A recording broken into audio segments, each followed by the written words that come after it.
کہ تو سلام لے تاکہ تیرے گھر میں سلامتیاں ڈال دی جائیں. تو فرمایا سلام لینی ہے تو نے، اور ساتھ تو نے اس طرح کرنا ہے کہ 3 دفعہ سورۃ اخلاص کو پڑھنا ہے. امام قرطبی نے اس کو لکھا ہے. اس نے کہا حضور غربت بڑی ہے. غربت بڑی ہے تو کہ وظیفہ بتائیں. فرمایا جب بھی گھر جاؤ سلام لو اور 3 دفعہ سورۃ اخلاص پڑھو. وہ صحابی کہتے ہیں میں پکا ہو گیا. اب وہ کچھ دنوں کے بعد، کچھ عرصے کے بعد، کچھ مہینوں کے بعد واپس آئے تو صحابہ کرام علیہم رضوان فرماتے ہیں ہماری خواہش تھی کہ یہ کچھ بیان کرے، اب بتائے جو وظیفہ لے کے گیا تھا اس کا رزلٹ کیا نکلا. کہتے اس نے بڑی حیرت انگیز بات کی. حیرت انگیز عجیب انداز میں. کچھ لوگوں کا دل ہوتا ہے نا کہ مجھے ملے میرے پڑوسی کو نہ ملے، اور کچھ کا دل ہوتا ہے یار مجھے بھی ملا ہے اور الحمدللہ میرے پڑوسی کو ملا ہے. تو صحابی جب حاضر ہوئے تو صحابہ کہتے ہیں ہمیں تجسس تھا کہ یہ کچھ بتائیں. تو حضور نے فرمایا کیا حال ہے تیرا؟ کہا یا رسول اللہ کمال ہی ہو گئی ہے حضور، میں جب بھی گھر جاتا ہوں سلام لیتا ہوں اور 3 دفعہ سورۃ اخلاص پڑھتا ہوں. میں تو امیر ہو ہی گیا ہوں، میرے تو ہمسائے بھی امیر ہو گئے. کتنا پیارا ہے یہ جملہ، کتنا حسن ہے. اتنا اچھا لفظ کسی اور کے پاس ہے ہی نہیں جو الفاظ ہمیں ہمارے رسول نے عطا فرمایا. اس کو اپنائیے، اس کو اپنائیے. یہ الگ بات ہے کہ لوگ مطلب کے لیے سلوٹ کر لیتے ہیں بڑا سارا، لیکن مطلب کے لیے نہیں. جس کو جانے اس سے بھی سلام لیں، جس مسلمان کو نہیں جانتے اس سے بھی. تو نبی پاک نے ہمیں مسنون دعائیں سکھائیں. رات کو جب سونے لگیں اللہ کے رسول صلی اللہ علیہ وسلم نے ہمیں دعا سکھائی. حضور نے فرمایا جب سونے لگو تو مسلم شریف میں فرمایا تم نے یہ دعا پڑھنی اللہم باسمک اموت و احیا. تم نے کہنا اے اللہ میں تیرے نام پر مرتا ہوں اور تیرے نام پر جیتا ہوں. نبی پاک صلی اللہ علیہ وسلم نے ایک حدیث میں فرمایا کہ یہ جو نیند ہے نا یہ موت کی چھوٹی بہن ہے، یہ موت کا ایک حصہ ہے. جس طرح انسان سو جائے تو کوئی خبر نہیں ہوتی کیا ہو رہا ہے، بالکل وہ اٹھا ہے تو اس نے کہا ہو یہ کیا ہوا. سو جاتا ہے نا آدمی، اسے خبر نہیں ہوتی. اوہو میں نے تو 11 بجے اٹھنا تھا، یہ تو 3 بج گئے. اب اسے خبر نہ رہی. سوتے ہوئے لوگ چوری کر لیتے ہیں. بلکہ اس طرح بھی ہوتا ہے کہ آدمی نے گکھڑ اترنا تھا، وہ پنڈی سے آ رہا تھا لیکن وہ سویا ہوا تھا. آنکھ تب کھلی جب کاموں کی آ گیا تھا. اب اس کا اس پر زور تو فرمایا کیا پتا اب تو کھل گئی کاموں کی، جا کے لاہور جا کے کسی جگہ پہنچ کے. تو یہ بھی ممکن ہے کہ کھلے ہی نہ، نیند ہی موت کا سبب بن جائے. تو تو کہہ کے سو کہ یا اللہ تیرے نام پہ سو رہا ہوں. اللہ کس نام پہ سو رہا ہوں؟ یار اگر ہم ان دعاؤں کا حسن سمجھے مت اللہم باسمک اموت و احیا، یا اللہ میں تیرے نام پہ سوتا ہوں اور تیرے نام پر اٹھتا ہوں. گویا کہہ رہا یا اللہ میری نیند بھی تیرے فضل سے ہی ہے، اور اگر آنکھ کھل جائے تو وہ بھی تیرے فضل سے ہی ہے. کتنا اعلیٰ نبی پاک علیہ السلام نے انداز سکھایا. اور پھر بخاری شریف میں حدیث موجود ہے، فرمایا جب اٹھو تو کہو الحمدللہ الذی احیانا احیانا بعد ما اماتنا والیہ النشور. فرمایا جب تم سو کے اٹھو تو پھر کہو اے اللہ ساری تعریفیں تیرے لیے، تمام تعریفیں جس نے ہمیں موت کے بعد حیات دی. موت کے بعد فرمایا احیانا بعد ما اماتنا، ہمیں مرنے کے بعد گویا اللہ کا شکر ادا کر کے آنکھ کھل گئی. دیکھیں کس طرح اسلام مسلمان کو اللہ کے ساتھ جوڑتا ہے. فرمایا شکر کر، آنکھ کھل گئی. کہ یا اللہ تیرا شکر ہے تو نے موت کے بعد ہمیں دوبارہ حیات عطا فرمائی، یہ شکر ادا کرو. گویا تم یہ نہ کہنا کہ میں اٹھ گیا ہوں تو میرا کمال ہے، یہ نہ سمجھنا میں اٹھ گیا ہوں تو میں بڑا پابند ہوں. جب میں ارادہ کر لوں کہ میں نے 11 بجے اٹھنا ہے تو پھر میں اٹھ جاتا ہوں.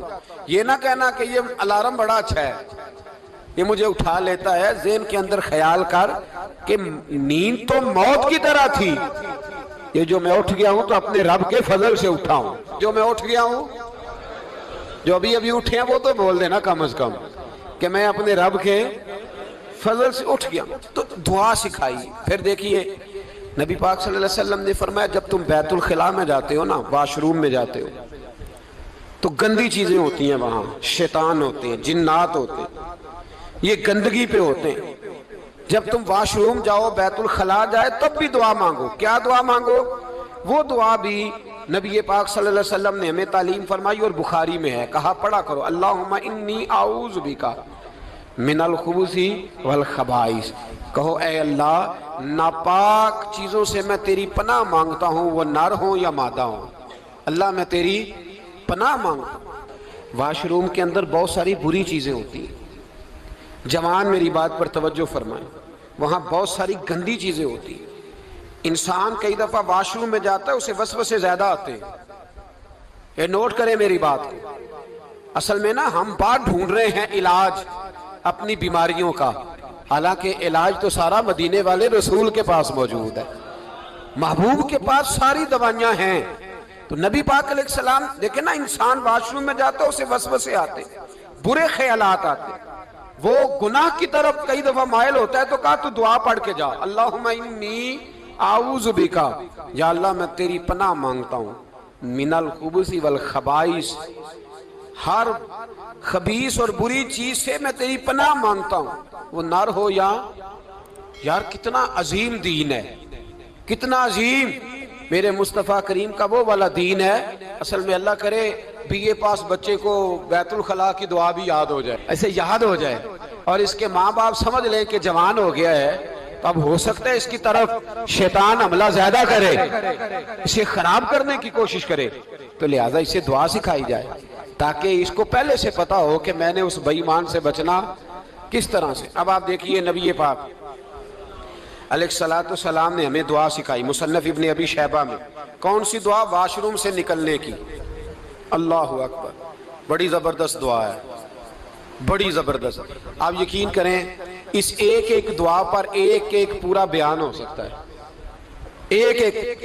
یہ اس لیے نہیں میں کہہ رہا کہ میں کوئی عالم فاضل آدمی ہوں، آپ کہیں گے کہ بتا رہے ہیں میں بڑا پڑھا لکھا ہوں، صرف یہ عرض کر رہا ہوں کہ اس کے فوائد پر، ثمرات پر جو اللہ تبارک و تعالیٰ امت کو دیتا ہے، ان دعاؤں کی جو فضیلت حدیثوں میں آئی، اور پھر جو اس کے فوائد ہے، اگر اس پر بات کروں تو ایک دعا تقاضا کرتی ہے کہ اس پر پورا ایک لیکچر ہونا چاہیے۔ دیکھیے آپ واش روم سے نکلے، دعا کیا ہے؟ دعا کے لفظ کے الحمدللہ الذی، ایک حدیث میں لفظ ہے غفرانک، غفرانک، اے اللہ میں تجھ سے بخشش چاہتا ہوں۔ اور جو مشہور اور معروف ہے مصنف ابن ابی شیبہ کی روایت، فرمایا الحمدللہ الذی اذھب عنی العذاب وعافانی، فرمایا اے اللہ تیرا شکر ہے، واش روم سے نکلا ہے تو کہہ رہا ہے یا اللہ تیرا شکر ہے، تو نے مجھ سے اذیت دور کی، وعافانی، اور تو نے مجھے عافیت عطا کر دی، اذیت دور کر دی اور عافیت۔ بولیے واش روم سے نکلا ہے تو کیا کہتا ہے؟ یا اللہ تیرا شکر ہے، تو نے مجھ سے اذیت دور کر دی اور مجھے عافیت۔ ڈاکٹر حکیم ہومیوپیتھک ایک چیز پر متفق کم ہوتے ہیں، پتہ ہے نا آپ کو، لیکن اس بات پر سب کا اتفاق ہے کہ اگر کسی کو قبض ہو جائے نا تو شاید 70 یا 72 بیماریاں لگ جاتی ہیں اس کو۔ اور جب آدمی کو قبض ہوتی ہے نا، پیٹ کے اندر فضلہ جم جاتا ہے، خارج نہیں ہوتا، اس کو اعصاب کی بیماری ہوتی ہے، اس کے ذہن پر اثر ہوتا ہے اس چیز کا۔ آپ یہ مت سمجھیں کہ کھانا کھانا یہ کمال ہے، اللہ نے یہ بھی نعمت بنائی ہے کہ کھانا جب خارج ہوتا ہے تو وہ بھی اللہ کا بہت بڑا احسان ہے۔ تو فرمایا تو سمجھا ہی نہیں، اگر تجھے قبض ہو جاتی، تیرے پیٹ کے اندر وہ چیز جم جاتی، تیرے لیے کتنی تکلیف کا باعث تھی۔ ان لوگوں سے پوچھئے جو اس کے بیمار ہیں، اس کے مریض ہیں، وہ کتنی تکلیف میں رہتے ہیں، سر میں درد ہوتا ہے، سر چکراتے ہیں۔ ایک بہت بڑا روڈ ایکسیڈنٹ ہوا تو ڈرائیور سے لوگوں نے پوچھا کہ مسئلہ کیا ہے، تو کہنے لگا میں قبض کا مریض ہوں، تو میں کھانا کھا لیتا ہوں تو میرے ذہن پر وہ اس قدر زیادہ گیس کا غلبہ ہوتا ہے کہ میں سخت تکلیف میں ہوں۔